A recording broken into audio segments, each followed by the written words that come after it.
pessoal, eu aproveitando aqui que eu acabei ficando com parte da manhã livre e vou testar mais um pouco e ajustar o projeto do Hellboy Time.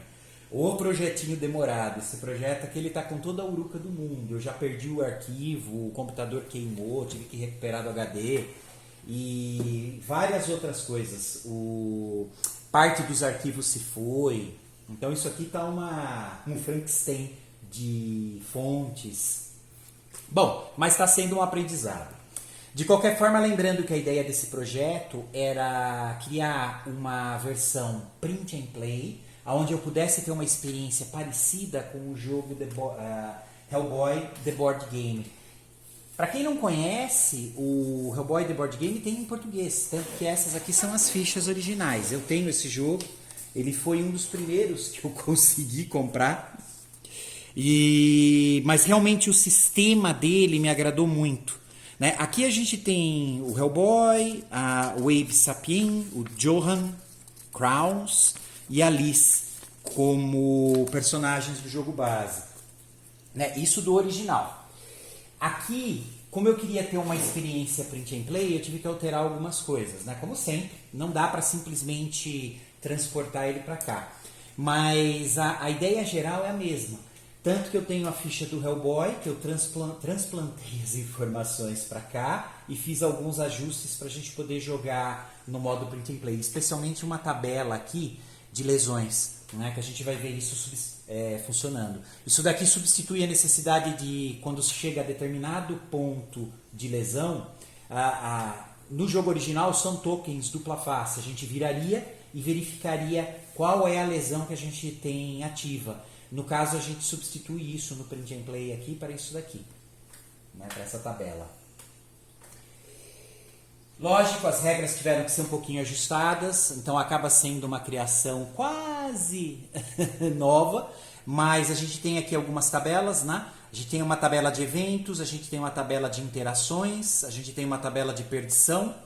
No jogo original a gente tem vários dados personalizados, porque nesse jogo uma das mecânicas que me agradou foi que, dependendo da situação que tem aqui na mesa, quando a gente vai jogar os dados, a gente não usa só os status dos agentes que está aqui em cima. A gente também tem que aplicar downgrade, ou seja, às vezes eu tenho que diminuir a força por causa da situação, e às vezes eu posso subir a força também de determinado dado por conta de algumas ações que eu posso fazer. Então essa mecânica me chamou muito a atenção, e ele é uma coisa, pelo menos na época que eu conheci o jogo, né, o Hellboy oficial, o board game, ele me chamou muito a atenção. E me agradou, lógico, né? Por isso do investimento de tempo nisso. Bom, a tabela conversora está aqui. Existe um conjunto de cartas do jogo, de armamento, de itens, mas aqui para testes eu só peguei 2 cartas, tá? Que são as principais, são as cartas que começam com ambos. Então eu tenho a ficha do Hellboy, ele começa com a pistola do Hellboy e com os bolsos fundos. Equivale a 2 cartas. Nessa tabelinha que eu fiz, a parte da frente da carta está aqui em cima e aqui embaixo seria o verso, porque às vezes a gente vira essa carta. Os bolsos fundos igual. A gente tem aqui a descrição embaixo. Aqui eu tenho, o Abe tem o arpão, né, que a frente dela é aqui e o verso está aqui embaixo. E a gente tem a arma secundária, até depois eu vou colocar um ícone, que é uma arma mesmo, né, de mão. Ela tem a frente e tem o verso, que pode acabar a munição, a gente pode perder o armamento, tem uma série de ocorrências que podem acontecer. Além da ficha com tabelas gerais, a gente tem também um gerador de missões. Aqui eu criei 5 missões e ficou uma aberta aí, para depois quem quiser criar. Eu tenho um gerador de mapa, que aqui eu estou utilizando essa construção para o desenho. Aqui eu tenho a configuração inicial. Bom, a princípio, a gente joga com 2 personagens, né? Eu só tenho esses 2 montados, mas a regra geral, depois que tiver tudo preparado, é poder transplantar ou criar mesmo personagens e trazer para cá. Eles têm regras especiais, tá? Que é uma característica do jogo, então cada um tem regras especiais, além de ações únicas. E a gente utiliza também cubinhos marcadores que representam as ações que a gente pode fazer. Então eu tenho 3 cubos marcadores aqui para o Abe e 3 cubos para o Hellboy. Bom, A primeira coisa que a gente faz é definir qual é a missão que a gente vai fazer nessa versão Time do jogo.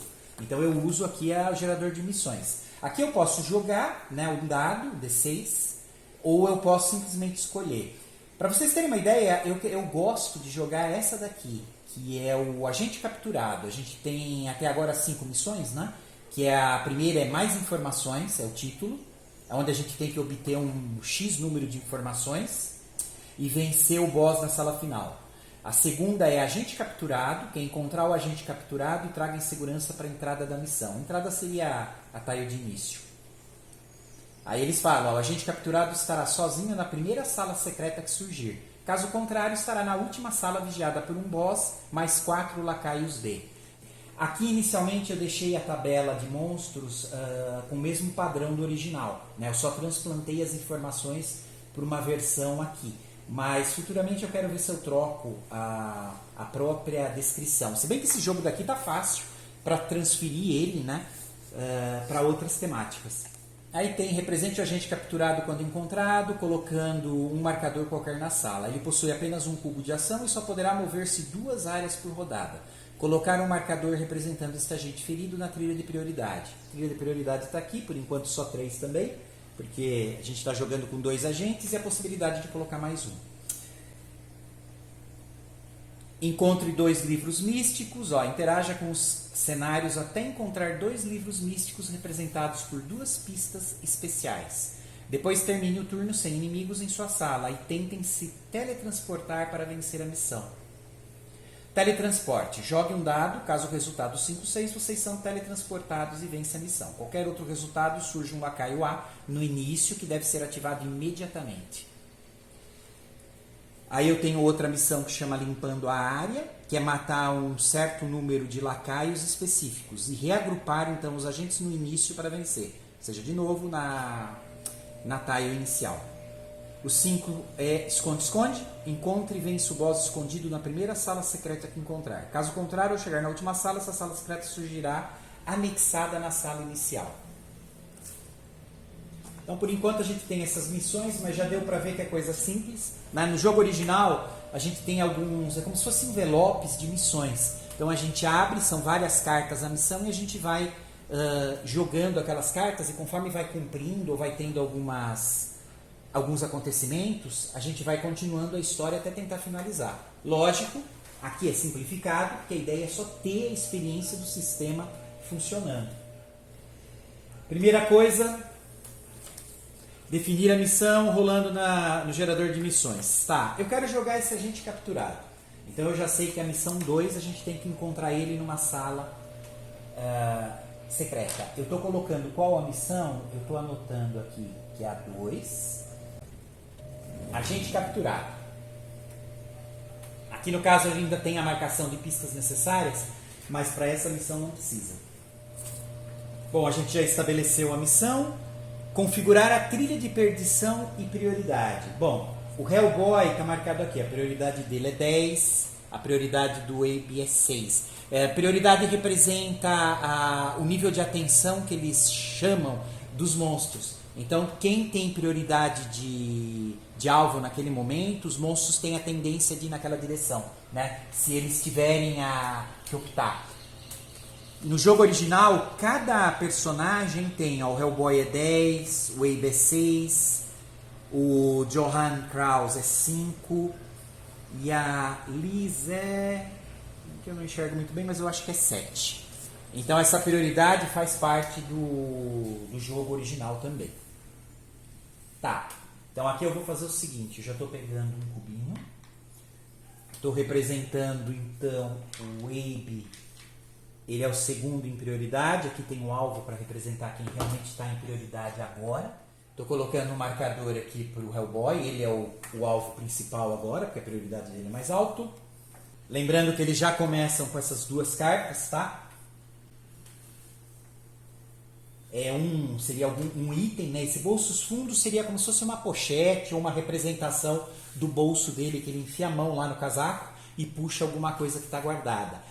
Quem conhece o universo do personagem Hellboy vai saber que ele usa aquela vestimenta. Ele tem aquela mão de pedra, né? É uma das mãos, é uma mão gigante de pedra, que dá uma força assim sobre-humana para ele ali. Mesmo porque ele não é humano, ele é um demônio. E ele anda normalmente com um grande casacão. E dentro desse casaco tem uns bolsos. Então, às vezes, durante o combate, ele enfia a mão nesses bolsos e tira itens meio estranhos ali de dentro. Então, tem aí uma pitada também de comédia. E esta pegada do gibi, ele tem também os itens. Então, bolsos fundos representa isso. Aqui no jogo eu ainda não vou conseguir utilizar, porque na verdade a gente buscaria um item do baralho. No caso aqui ainda não montei o baralho, mas eu quero transportar alguns itens devagar para cá, assim que o balanceamento estiver feito. O Abe já consegue usar ambas as armas que elas são ativas, né? O arpão é como se fosse uma arma de corpo a corpo, ela pode ser usada também para longo alcance, porque ela pode ser arremessada tematicamente, e ele tem uma arma mesmo, uma pistola, que ele pode utilizar.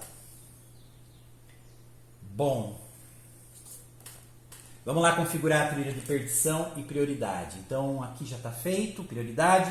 Aqui é a trilha de perdição. Bom, eu estou colocando um marcador aqui no 0, que a gente poder ir controlando aqui a trilha. Agora a gente joga um dado para decidir quantos eventos vão ocorrer nessa trilha de perdição. Ó, caiu 5, são 5 eventos. Então aqui, se vocês olharem, tem duas divisões, são duas colunas, tem os dados que saem, que é a sequência para cada uma, e cada uma dessas colunas tem 6 unidades possíveis de espaço. Então a gente vai usar 2d6, o vermelho eu vou deixar para saber qual é a coluna, usando os desenhos aqui, e o branco eu posiciono. Eu já sei que são... Agora acho que é 5 eventos, né? Eu acho que ia sair de 5, mas vamos lá jogar com 5 eventos. Então, olha só, 2, 3, então 2 é aqui essa coluna e 3 é aqui. 3, 3, saiu aqui, ó, de novo saiu ali. 5, 6, tenho que ter os 5 eventos, tá? Vamos lá. 3, 5, já tem, caramba, hein? 4, 1, aqui. 2, 2, aqui. O ruim é que vai acontecer todos os eventos logo no início do jogo. E o último, 5, 4. 5 é essa coluna e 4 é aqui. Pronto, eu tenho lá os 5 eventos que vão acontecer ao longo do jogo. A gente já configurou a trilha de perdição e já definiu a missão. Terceiro, definir quantos cômodos haverá na aventura. Aqui, pessoal, a gente joga exatamente no próprio gerador de mapa, ó, estabelecer quantos cômodos haverá na aventura além do cômodo inicial. Então tem uma tabelinha aqui bem simples, a gente só joga um dado, ó, saiu 6. 6, de 5 a 6 é 8 salas, eu vou anotar aqui em cima para não esquecer. Olha lá, 8 salas, tem até a marcação ali para a gente poder fazer, o espaço para a gente poder fazer. Tá? Posicione o cômodo inicial com uma porta fechada onde desejar. Aqui eu estou representando por essa área, né? É uma sala com uma área. Salas é o espaço, é cômodos no jogo original, se não me falha a memória. E as áreas são esses espaços que tem dentro de cada cômodo. Então aqui é um cômodo com uma área dentro. Tá? Eu estou usando a nomenclatura que normalmente vocês vão encontrar no manual original do jogo, que as regras são as mesmas, né? Ou pelo menos assim, a adaptação é mínima. Bom, ao explorar uma nova sala, rolar no gerador de mapa. Aqui é exatamente esse daqui. Bom, ao explorar uma sala, a gente popula a sala explorada, aí tem só uma regrinha, como a gente pode jogar por enquanto só com 2 agentes, a gente joga 3 vezes na tabela eventos. Eu também gosto de colocar aqui no desenho já o início para saber que esta daqui, aliás, vou até diferenciar ela um pouquinho.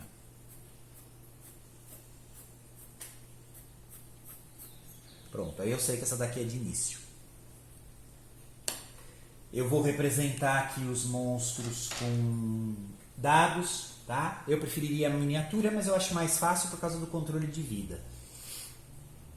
No jogo original, a miniatura, ela fica com umas gotinhas de sangue. A gente tem umas fichinhas pequenininhas que ficam ali marcando a vida dele. Então, cada machucado que eles têm, a gente coloca uma dessas fichinhas perto.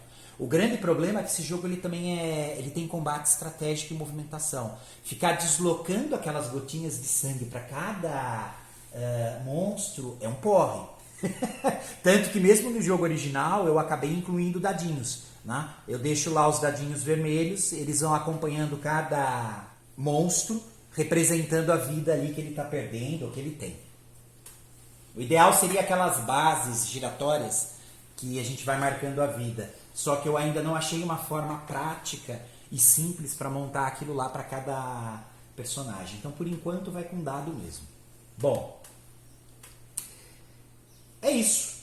Agora a gente já começa o jogo normalmente. Vamos lá? Vamos fazer o teste aqui simples? No jogo original eu tenho algumas ações que eu posso fazer. Então eu posso me movimentar, lutar, disparar, fazer análise, né? Se eu tiver pista ou móveis perto, né?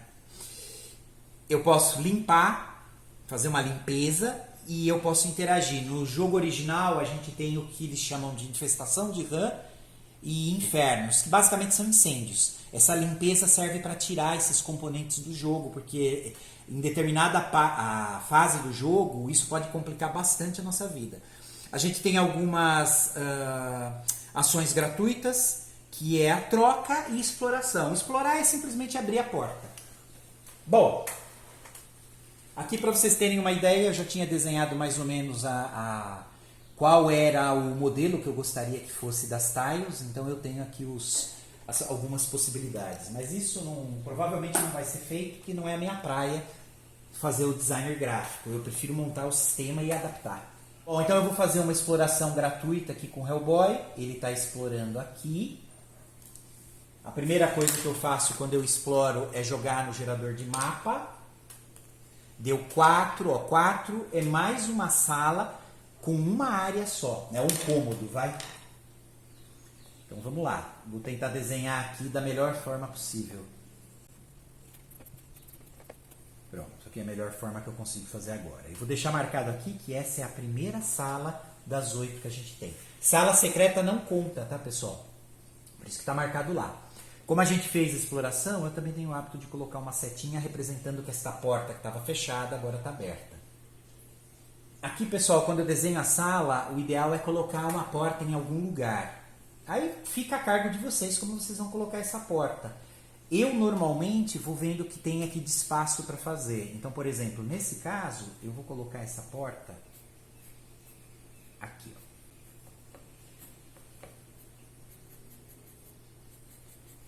Pronto. Bom, agora que eu já gerei a sala, eu preciso popular ela. No jogo original, toda vez que a gente explora uma sala nova, tem uma cartinha que a gente puxa, que é uma cartinha de... Se me fala a memória, eles usam até o termo eventos. Tá? Essa cartinha ela fica vinculada com cada sala. Quando eu viro essa cartinha, ela tem exatamente uma configuração parecida com esse desenho. Então ele tem aqui a descrição 1, 2, 3, 4 do que é para ser colocado nessa sala. Eu chamo popular. Aqui a gente vai gerar essa sensação jogando nessa tabela também de 2 linhas, usando o mesmo sistema que a gente utilizou aqui. Só que aqui era coluna, aqui é linha. Então eu estou jogando 2 dados, o azul aqui vai representar a linha. 1 a 3 é a primeira, 4 a 6 é a segunda. E aqui a gente popula. Lembrando que a primeira fase do jogo é a fase dos inimigos. Não teve porque não tinha inimigo. Agora a gente está na fase dos heróis, tá? É a segunda fase do jogo. Bom, 6, 6. Então 6 é a segunda coluna. Entrou uma pista. A forma que eu escolhi para popular a sala é a forma mais simples, tá? Por enquanto. A gente vai pegar a sala, veja as áreas. A primeira área encostada na porta que a gente está entrando vai ser o primeiro local que a gente coloca o primeiro objeto. Se tiver um outro objeto, a gente coloca na segunda no sentido horário. Então eu vou seguindo sempre o sentido do relógio. E se tiver mais, por exemplo, uma sala de 4, se entrar 6 unidades, seja de inimigo ou itens, a gente vai colocando uma por uma. Então vai ficar os 4, depois entra mais um aqui e um aqui. Aí a gente completa os 6. Tá? É a forma mais simples que tem para fazer isso. Bom, pista. Eu também estou usando aqui alguns marcadores que saíram errados de outro jogo. Então eu já estou colocando uma pista na única área que tem na sala. Como eu estou jogando com 2 agentes, a gente joga 3 vezes nessa tabela. Então vamos lá, segunda vez. 6-3. Entrou um mobiliário de valor 2. Tá? É como se fosse uma escrivaninha na grande. Eu vou representar ele com 2 marcadores, mas é uma peça só, tá? O legal desses cenários no jogo, quando aparece, é porque normalmente a gente pode utilizar eles, a gente e os inimigos, né? Para se defender de tiro. Tematicamente é como se, quando estiver levando tiro, o agente ou o inimigo, ele rola ali atrás e fica agachado. Então os tiros batem primeiro nos cenários. Então os cenários são destruídos assim. Além do Hellboy poder utilizar aqui o arremessar mobília, que é onde ele pega esse cenário com a mão, né, muito temático, e joga na cabeça de algum inimigo que está perto, né, ou inimigos. Esse foi o segundo, vamos jogar aqui o terceiro. Deu 3-1. 3-1 é lacaios, um A mais D. Então tem um lacaio agressivo, que é um vermelho, ele tem 6 de vida. E tem um lacaio D, que é um monstro transformador. Ele é o famoso covarde, ele tem 4. Esse daqui ele não começa atacando a gente, ele foge, porque na verdade ele está tentando se transformar. Né? Aqui no caso não tem muito para onde ele fugir, porque a gente não tem mais áreas ou salas abertas. Mas é interessante a mecânica dele dentro do jogo. Bom, eu joguei as 3 vezes que é necessário, a gente já populou a sala. E agora eu continuo. Bom, lembrem que já foi a fase dos monstros, né? Agora a gente está na fase nossa, dos heróis. Eu vou usar o Hellboy, porque se eu atirar aqui, por exemplo, se eu resolvesse usar o revólver agora, o Hellboy é ruim para usar essa pistola, porque depois eu tenho que recarregar e é complicado. Mas, por exemplo, se o Abe resolver utilizar, dar um tiro, eu vou ter alguns downgrades dos dados. Os status originais do Abe para tiro, tá aqui, ó, é o alvo, é vermelho. Eu uso 3 dados vermelhos. No caso do Hellboy, o Hellboy é ruim de tiro. Ele usa 3 dados laranja. O problema é que se eu der um tiro agora, normal, eu vou ter um downgrade nesses dados, nesses 3 dados vermelhos, por conta que tem 2 inimigos ali na sala. Então é como se tivesse mais difícil de atirar. Se bem que o Abe ele tem o tiro de precisão, que é onde ele realiza uma ação de disparo ignorando todos os cenários e todos os personagens que não sejam alvo. Tá? Mas custa 2 cubos, eu não quero utilizar isso agora, senão eu já esgoto. Tá, então eu vou fazer uma jogada aqui relativamente normal, vai? Aqui no caso, pessoal, se eu entrar com o Hellboy e der um soco aqui nele, o gancho de direita brutal, eu sou obrigado a arremessar o inimigo numa área adjacente explorada. Essa sala ela não tem mais áreas, né? Senão poderia jogar, por exemplo, aqui, aqui, aqui. O problema é que a gente está ligado nessa sala inicial. Então, se eu der um socão nesse cara, ele vai voar para cá, né? Que é a única área explorada que tem, mesmo sendo de outro cômodo. E assim que ele cai, pode ser, né? Ele vai ficar atordoado aqui, o que me dá uma certa vantagem quando a gente continua batendo nele. Mas eu posso causar dano no Abe por conta disso. Então é complicado utilizar esse gancho brutal. Mas eu acho que eu vou arriscar e vou fazer isso, né? O tiro não compensa porque se eu der o tiro, como eu disse, os móveis vão absorver e ainda tem o downgrade porque tem 2 monstros lá. Então vou fazer o seguinte. Estou entrando com o Hellboy, vai ser o meu primeiro cubo de ação, eu posso me deslocar até 2 espaços. Né? O Abe pode se deslocar 3 por conta aqui dos reflexos rápidos, cura rápida, aqui ó, ágil. Quando o Abe realizar uma ação de movimento, ele pode se mover até 3 espaços e não sofre dano ao se evadir de inimigos. Porque depois que a gente está engajado, se eu me desloco, eu posso sofrer dano. Né? Além de arrastar os inimigos comigo. Tematicamente, o Hellboy às vezes tenta fugir, estão todos os inimigos grudados nele. Né? Ele arrasta o pessoal. Bom, usei um cubo, me desloquei em um espaço. Eu vou arriscar, eu estou usando 2 cubos, vou usar a ação única dele, ó, o gancho de direita brutal, que ele está usando a mão de pedra. Realize uma ação de luta, se você atingir o alvo, ele sofre 3 de dano extra, fica atordoado e é arremessado. Então vamos lá. O teste de luta ou ação de luta, eu estou usando exatamente esse status aqui, que é a mãozinha. Aqui é vermelho, significa que eu uso dados vermelhos. Então eu tenho como base 3 dados vermelhos para jogar. Só que agora eu tenho que observar o que eu tenho de downgrade ou upgrade. Pessoal, eu posso usar esses cubos e andar com os personagens do jeito e na sequência que eu quiser. Por exemplo, o Abe poderia, antes de usar isso agora, usar um cubo, se deslocar para cá, ajudar o Hellboy no upgrade da arma. Então tem uma série de coisas que dá para fazer. Aí aqui eu tenho um downgrade de dados a cada outro inimigo na sua área. Ó, área são esses espacinhos dentro do cômodo. Então eu tenho um inimigo lá. Então mesmo o Hellboy batendo aqui, esse cidadão está atrapalhando ele. Então eu tenho um downgrade. Ó, um dos dados vermelhos vira laranja. Ó, a cada outro inimigo, a cada inferno na sua área. Não tem nenhum inferno aqui. Não tem infestação de RAM. E eu não tenho nenhuma lesão ainda que vá aplicar isso. Pessoal, aqui é a quantidade de vida inicial, tá? Aqui eu tenho 6 do Hellboy, só que na verdade depois eu tenho mais 6, que é quando começa a aparecer as lesões. Então eu tenho 12. Aqui eu tenho 5 e depois tem mais 5, que é onde aparecem as lesões.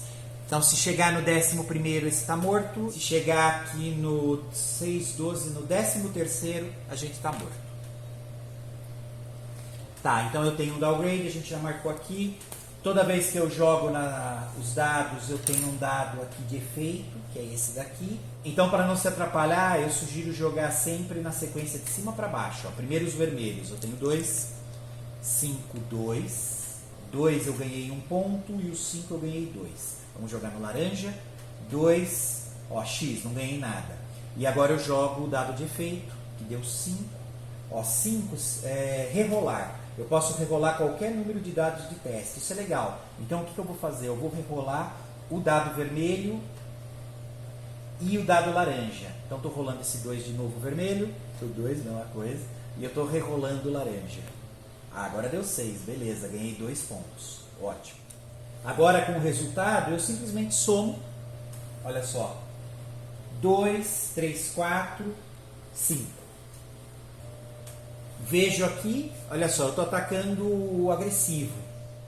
Ele tem resiliência 2, que literalmente é quanto que ele absorve do ataque. Então ele absorve sempre 2. Então de novo, 4, 5. Assim, e como eu estou usando o gancho de direita brutal, se eu acertar, né, conseguir passar a resiliência dele, o meu dano é somado com mais 3. Então, ó, resiliência 2, eu tirei 5, então passou 5, 4, 3. Tem 3 danos, ele tem 6 de vida. Só que por causa do gancho de direita brutal eu ganho mais 3. Então 6. Dei 6 de dano. Eu consegui matar ele, ó, zerou. Só que o gancho pega ele tá morto, só que o corpo tá voando. Eu tenho que arremessar ele em alguma área explorada. Por isso que eu não queria arriscar, mas eu tenho que jogar ele para lá. Ele vem para cá, bate no Abe, na cabeça aqui do Abe. E agora o Abe, né, na verdade todos os personagens, no jogo original tem algumas palavras-chave que ajudam bastante na jogatina. Isso se não me falha a memória, tá pessoal? Personagens são todos, os agentes e os inimigos. Então toda vez que a gente fala personagem é qualquer um. Se a gente falar agente, óbvio, é só os agentes mesmo do Bureau Paranormal. Que aí é o Abe, o Hellboy, entre outros. Se forem os inimigos, né, ou monstros, vão ser só os monstros. O arremesso, ele acerta todos os personagens, ou seja, todo mundo que estiver na área explorada onde esse monstro cai. Então, como ele caiu aqui nessa área, é a única que eu posso arremessar, e eu tenho que arremessar ele, eu tenho que fazer um teste no Abe para ver se ele vai tomar alguma lesão. O teste ele é feito com dado laranja, sozinho. Eu jogo o dado laranja e vejo se ele vai tomar alguma lesão. Vamos ver. Saiu 5. 5 dado laranja é 2. O Abe já acabou de tomar 2 lesões. O Abe tomou 2 lesões. Por enquanto, as lesões não têm efeito. Vai ter a partir da 6ª. Bom, aqui ele não vai ficar desmaiado o monstro, porque na verdade ele foi morto já. Então, ele sai. Beleza.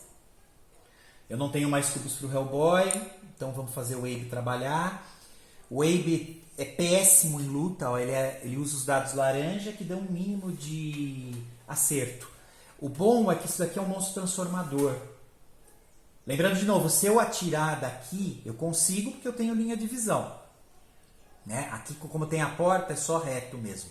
Mas eu vou ter que fazer um downgrade porque o Hellboy está lá E o móvel que está lá, né, a escrivaninha que a gente colocou, ela vai absorver 2 tiros. Então o tiro agora é péssimo.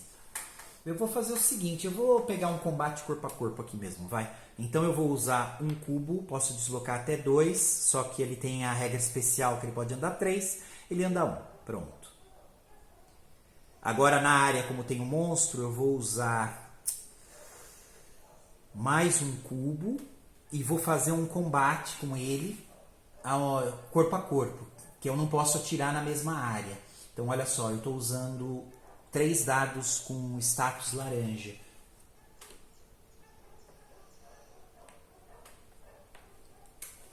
Não tenho nenhum downgrade, né, porque não tem outro inimigo aqui nem nada que aplique isso. Uma pena que o Hellboy não tem mais cubos, senão ele podia ainda ajudar e potencializar esses dados. Ele podia usar um cubo para eu potencializar e subir um dado aqui para vermelho. Aqui no caso não tem, mas tudo bem. Bom, como são 3 laranjas, eu consigo jogar todos ao mesmo tempo. Mas, de novo, eu sugiro jogando por linha. Então, ó, 3 laranjas, então estou jogando 3 laranjas. Opa, 6, legal. 5 e 4. Consegui 2, 3, 4, 5 pontos. Vamos jogar o dado de efeito. Espero que só não pode cair 1. E a gente conseguiu, olha, mais 1 ao resultado do teste. Então foram 4, 5, 6. O monstro transformador ele absorve 1, então fica 5 que passaram e ele tem 4 de vida, ele está morto. Eu tenho o hábito, pessoal, de anotando aqui os monstros, porque tem algumas missões que pedem, tá? Então a gente matou um monstro agressivo, eu anoto com A. E a gente matou um monstro agora transformador, que é o D. Eu deixo exatamente a letra que equivale. Aqui eu coloco geral, quem quiser anotar separado pode também. Mas por enquanto tudo pode ser marcado exatamente ali na ficha. Independente de quem matou. Não, o Abe foi bom isso daqui. Pessoal, não esqueçam que a missão está pedindo para eu encontrar uma sala secreta e lá está o agente. Tá? Então assim, explorar, interagir com os móveis e com as pistas é essencial para essa missão. Aqui, pessoal, eu tenho a pista e o cenário. Nessa versão Print and Play, eu posso tanto interagir quanto fazer análise. A análise da pista seria para pegar ela, tá? Quando a gente tem que pegar um certo número de pistas, é a forma mais fácil, né? Eu faço o teste usando aqui o olhinho como status. No caso, são de potência laranja. Só que eu posso interagir também. Interagir, tematicamente, aqui significa que não é só pegar a pista, né? O que eu vou fazer é literalmente começar a fuçar ali tanto a pista quanto um cenário e ver o que acontece, né? Como se tivesse uma armadilha ali ou alguma coisa boa. Então eu vou fazer exatamente isso. Então eu gastei um cubo aqui a mais para interagir com a pista. Eu posso fazer isso no Print and Play. Quando eu interajo, eu uso aqui a tabela de interações. É aqui que pode aparecer uma chave que vai abrir a porta secreta ou alguma desgraça pode acontecer. De novo, são 2 dados, tá? Porque são 2 linhas aí com uma série de opções. Saiu 6, 3, ó. 6 é a segunda linha e 3, 1, 2, 3, ó, explosão. Surge 2 infestações de rã. Caramba. Aqui no caso a pista explodiu. Ela é removida. E dela surgiu 2 infestações de rã que eu vou representar com 2 marcadores. Pelas regras originais, só pode ter uma infestação por área. Esse cômodo não tem mais nenhuma área. Então vai aparecer uma infestação aqui e a outra eu vou ter que posicionar em alguma área adjacente explorada. Eu só tenho uma, ela vai aparecer aqui. Isso influencia bastante no jogo nas fases finais. Bom, danou-se, né? Bom, poderia ter sido pior. Bom, terminei. Eu não tenho mais cubos para fazer nada. Infelizmente eu não achei nada útil nessa pista. Ela explodiu. Aqui no caso a explosão só destruiu a pista e fez surgir as 2 infestações. Não tem marcado que a gente perde vida. Então tudo bem. Bom, eu não tenho mais nenhum cubo de ação. Então termina a fase dos agentes. Né? Foi a primeira fase dos inimigos, fase dos agentes. Agora entra a fase de descanso.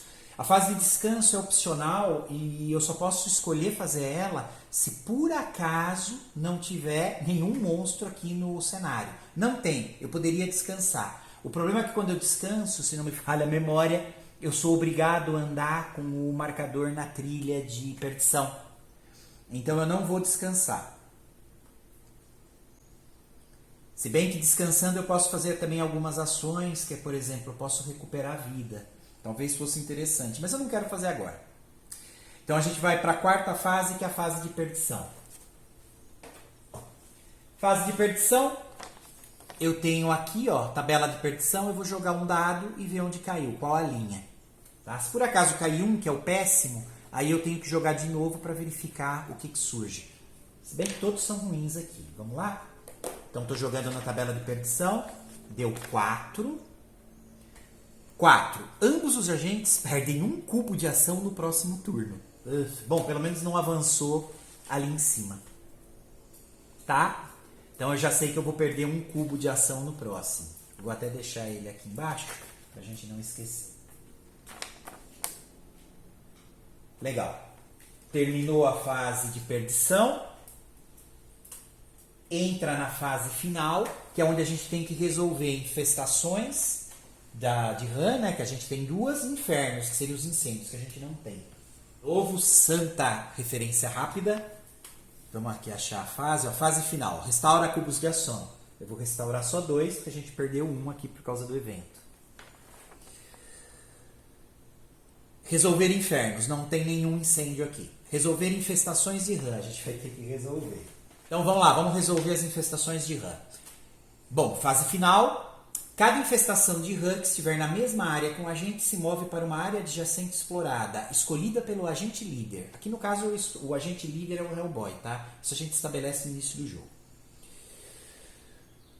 Essa área não pode conter agentes, se isso não for possível, a infestação de rã não se move.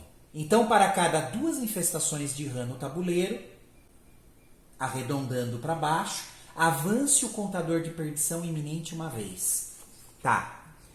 Aqui no caso, pessoal, essa infestação de rã, ela teria que se deslocar. Só que, olha, a única área que eu teria livre já tem uma infestação de rã. Então, a gente não tem como ter 2 infernos ou 2 rãs na mesma área. Isso faz parte da regra básica do jogo. Então, nenhuma das duas se deslocam. Se por acaso a gente tivesse com essa configuração, agora essa infestação ia vir para cá. Então, beleza. Eu não movo elas. E aí eu olho. A cada 2 arredondadas para baixo, avance o contador de perdição iminente uma vez. Ó, eu tenho 2, então eu tenho que avançar o marcador aqui na trilha 1. Por enquanto não aconteceu nenhum evento. Quando ele entrar aqui, eu tenho que jogar na trilha de evento. Bom, essa foi a fase de final, né? E aí começa o jogo de novo. Só que eu vou terminar agora a partida, que isso aqui só foi um teste, eu queria fazer um turno para ver como funciona. Parece que está funcionando certinho. Entraria agora na fase dos inimigos, ó, não tem inimigos, e eu voltaria a jogar com os agentes. Se bem que eu poderia jogar só mais um pouquinho, só para finalizar aqui, né? Não, mas tá bom. Então, por enquanto, é isso, pessoal.